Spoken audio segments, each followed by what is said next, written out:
Assalamualaikum warahmatullahi wabarakatuh. Saya Sri Rahayu dari PGMI 3C.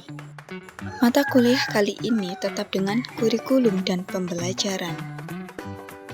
Dengan materi bahasan yang pertama, inovasi pengembangan kurikulum, yang terdiri dari A.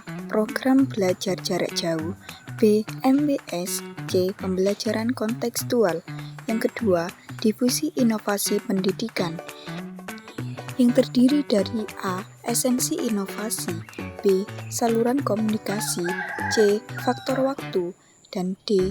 Sistem sosial.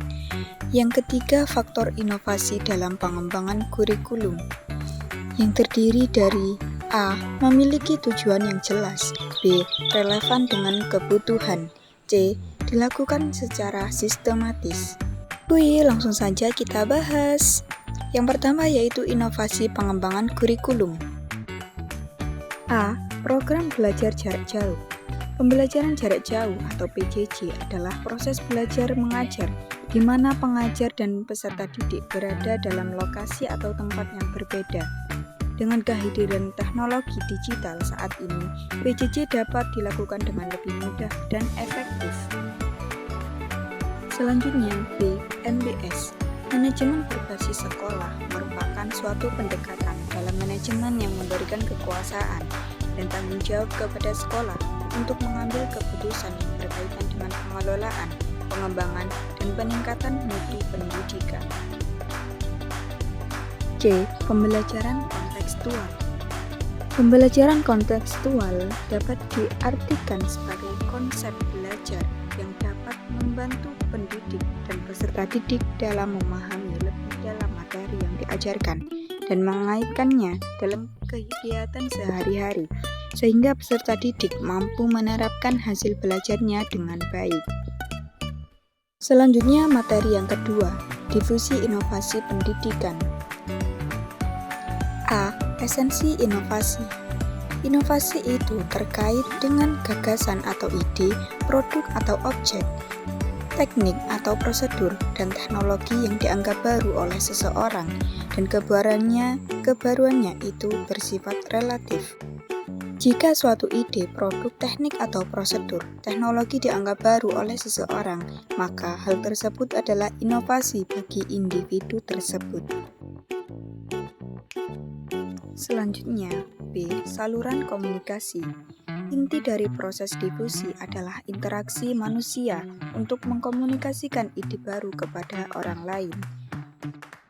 Untuk itu, diperlukan saluran komunikasi. Dalam hal ini, saluran komunikasi dapat berupa media interpersonal dan media massa. Saluran interpersonal adalah saluran yang melibatkan pertemuan tatap muka atau sumber dan penerima antara dua orang atau lebih, misalnya rapat atau pertemuan kelompok.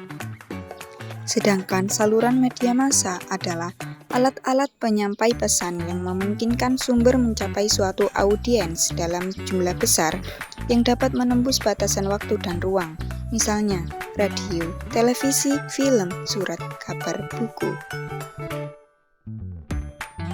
Selanjutnya C. Faktor waktu.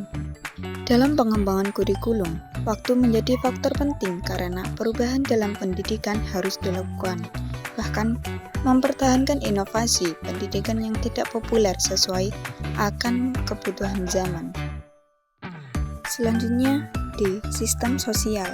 Sistem sosial adalah satu set unit yang saling berhubungan, yang tergabung dalam upaya pemecahan masalah bersama untuk mencapai tujuan. Anggota suatu sistem sosial dapat berupa individu, kelompok informal, organisasi, dan atau subsistem.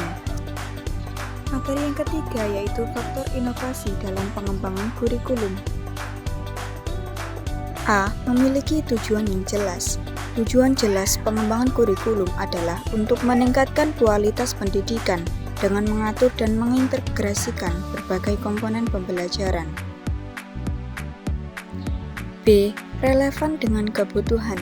Perlunya menyesuaikan antara program pendidikan dengan tuntunan masyarakat.